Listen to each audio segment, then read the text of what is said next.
that McCarthy Sr. met his death from McCarthy Jr., and that all theories to the contrary are the merest moonshine." "Well, moonshine is a brighter thing than a fog," said Holmes, laughing. "But I am very much mistaken if this is not Hafley Farm upon the left." "Yes, that is it." It was a widespread, comfortable-looking building, two-storied, slate-roofed, with great yellow blotches of lichen upon the grey walls. The drawn blinds and smokeless chimneys, however, gave it a stricken look, as though the weight of this horror still lay heavy upon it. We called at the door, when the maid, at Holmes's request, showed us the boots which our master wore at the time of his death, and also a pair of the son's, though not the pair which he had then. Having measured them very carefully from 7 or 8 different points, Holmes desired to be led to the courtyard, from which we all followed the winding track which led to Boscombe Pool. Sherlock Holmes was transformed when he was hot upon such a scent as this. Men who had only known the quiet thinker and logician of Baker Street would have failed to recognize him. His face flushed and darkened. His brows were drawn into 2 hard black lines, while his eyes shone out from beneath them with a steely glitter. His face was bent downward, his shoulders bowed, his lips compressed, and the veins stood out like whipcord in his long, sinewy neck. His nostrils seemed to dilate with a purely animal lust for the chase, and his mind was so absolutely concentrated upon the matter before him that a question or remark fell unheeded upon his ears, or at the most only provoked a quick, impatient snarl in reply. Swiftly and silently he made his way along the track which ran through the meadows, and so by the way of the woods to the Boscombe Pool. It was damp, marshy ground, as is all that of the district, and there were many marks of feet, both upon the path and amid the short grass which bounded it on either side. Sometimes Holmes would hurry on, sometimes stop dead, and once he made quite a little detour into the meadow. Lestrade and I walked behind him, the detective indifferent and contemptuous, while I watched my friend with interest which sprang from a conviction that every one of his actions was directed towards a definite end. The Boscombe Pool, which is a little reed-girt sheet of water some 50 yards across, is situated at the boundary between the Hafley Farm and the private park of the wealthy Mr. Turner. Above the woods which lined it upon the farther side we could see the red jutting pinnacles which marked the site of the rich landowner's dwelling. On the Hafley side of the pool the woods grew very thick, and there was a narrow belt of sodden grass 20 paces across between the edges of the trees and the reeds which lined the lake. Lestrade showed us the exact spot at which the body had been found, and indeed so moist was the ground that I could see plainly the traces which had been left by the fall of the stricken man. To Holmes, as I could see by his eager face and peering eyes, very many other things were to be read upon the trampled grass. He ran round like a dog who is picking up a scent, and then turned upon my companion. "What did you go to the pool for?" he asked. "I fished about with a rake. I thought there might be some weapon or other trace. But how on earth— oh, I've no time. That left foot of yours with its inward twist is all over the place. A mole could trace it, and there it vanishes among the reeds. Oh, how simple it would all have been had I been here before they came like a herd of buffalo and wallowed all over it. Here is where the party with the lodge-keeper came, and they have covered all the tracks for 6 or 8 feet around the body. But here are 3 separate tracks of the same feet."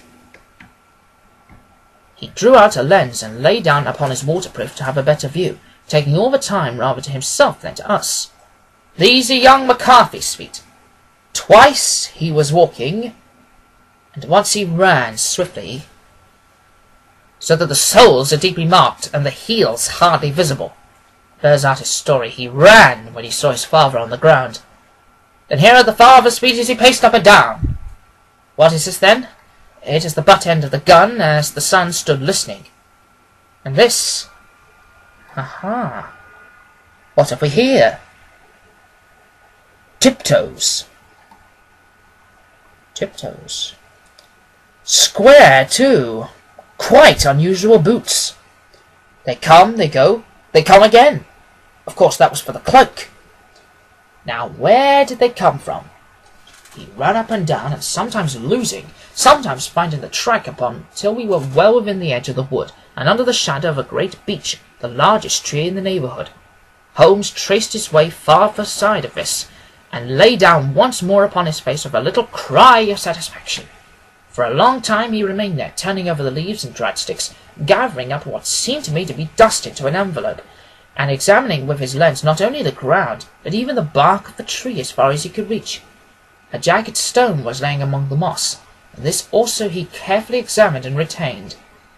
Then he followed a pathway through the wood until he came to the high road, where all traces were lost. "It has been a case of considerable interest," he remarked, returning to his natural manner. "I fancy this grey house on the right must be the lodge. I think I will go in and have a word with Moran, and perhaps write a little note. Having done that, we may drive back to our luncheon. You may walk to the cab, and I shall be with you presently." It was about 10 minutes before we regained our cab and drove back into Ross, Holmes still carrying the stone with him, which he had picked up before in the wood. "This may interest you, Lestrade," he remarked, holding it out. "The murder was done with it." "I see no marks." "There are none." "How do you know, then?" "The grass was growing under it. It had only lain there a few days. There was no sign of a place where it had been taken. It corresponds with the injuries. There was no sign of any other weapon." "And the murderer?" "Is a tall man, left-handed, lives with the right leg, wears thick-soled shooting boots and a grey cloak, smokes Indian cigars, uses a cigar holder, and carries a blunt penknife in his pocket. There are several other indications, but these may be enough to aid us in our search." Lestrade laughed. "I'm afraid that I'm still a sceptic," he said. "Clues are all very well, but we have to deal with a hard-headed British jury." "Nous verrons," answered Holmes calmly. "You work your own method, and I shall work mine. I shall be busy this afternoon. I shall probably return to London by the evening train." "And leave your case unfinished?" "No, finished." "But the mystery?" "It is solved." "Who was the criminal, then?" "The gentleman I describe." "But who is he?" "Surely it will not be difficult to find out. This is not such a populous neighbourhood." Lestrade shrugged his shoulders. "I'm a practical man," he said, "and I really cannot undertake to go about the country looking for a left-handed gentleman with a game leg. I should become the laughing-stock of Scotland Yard." "All right," said Holmes quietly. "I have given you the chance. Here are your lodgings. Goodbye. I shall drop a line before we leave." Having left Lestrade at his rooms, we drove to our hotel, where we found lunch upon the table. Holmes was silent and buried in thought, with a pained expression upon his face, as one who finds himself in a perplexing position. "Look here, Watson," he said, when the cloth was cleared. "Just sit down in this chair and let me preach to you for a little. I don't quite know what to do, and I should value your advice. Light a cigar and let me expound." "Pray do so." "Well, now, in considering this case, there are 2 points about young McCarthy's narrative which struck us both instantly, although they impressed me in his favour and you against him. One was the fact that his father should, according to his account, cry cooey before seeing him. The other was his singular dying reference to a rat. He mumbled several words, you understand, but that was all that caught the son's ear. Now from this double point our research must commence, and we will begin it by presuming that what the lad says is absolutely true." "What of this cooey, then?" "Well, obviously it could not have been meant for the son. The son, as far as he knew, was in Bristol. It was mere chance that he was within earshot. The cooey was meant to attract the attention of whoever he had an appointment with."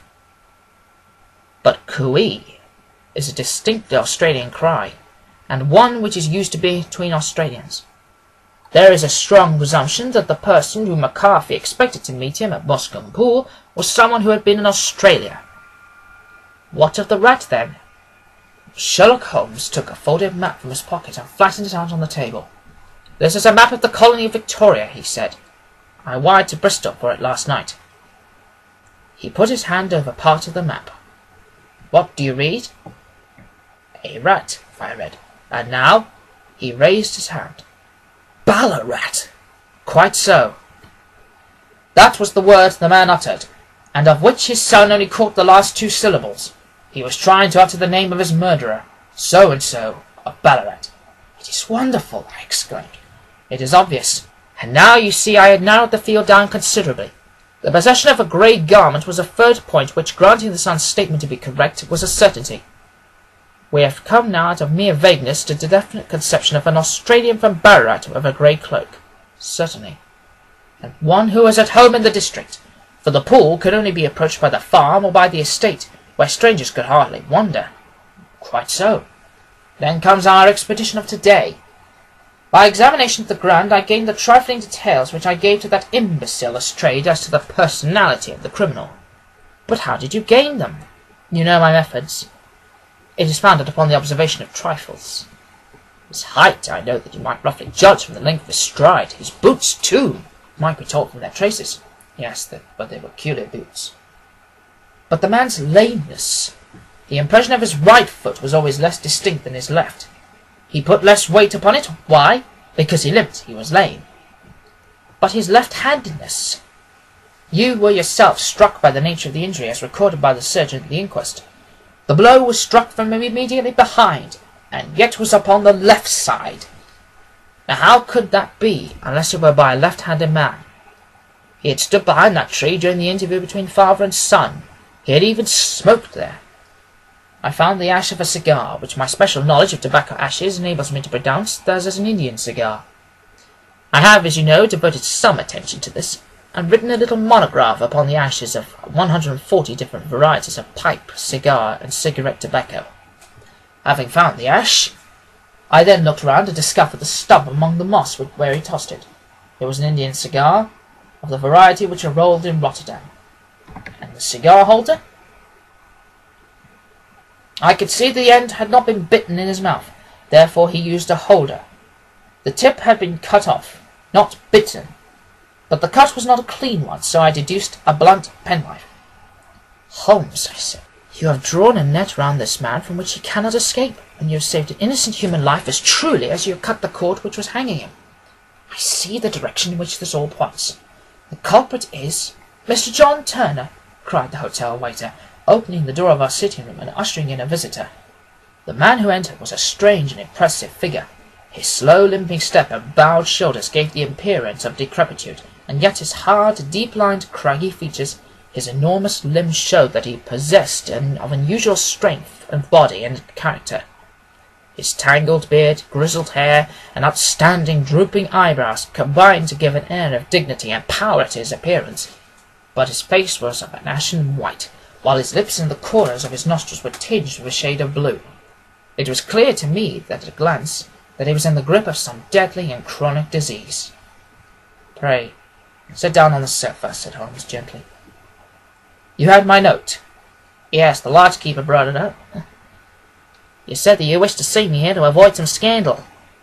"I thought people would talk if I went to the hall." "And why do you wish to see me?" He looked across at my companion with despair in his weary eyes, as though his question were already answered. "Yes," said Holmes, answering the look rather than the words. "It is so. I know all about McCarthy."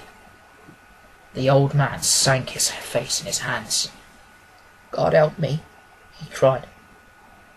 "But I would not let the young man come to harm. I give you my word I would have spoken out if it went against him at the assizes." "I am glad to hear you say so," said Holmes gravely. "I'd have spoken out now had it not been for my dear girl.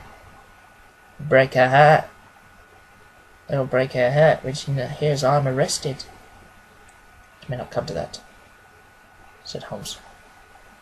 "What?" "I am no official agent. I understand that it was your daughter who required my presence here, and I am acting in her interests. Young McCarthy must be got off, however." "I'm a dying man," said old Turner. "I've had diabetes for years. My doctor says it's a question of whether I shall live a month. Yet I'd rather die under my own roof than in a jail." Holmes rose and sat down at the table with his pen in his hand and a bundle of paper for him. "Just tell us the truth," he said. "I shall jot down the facts. You are silent, and Watson here can witness it.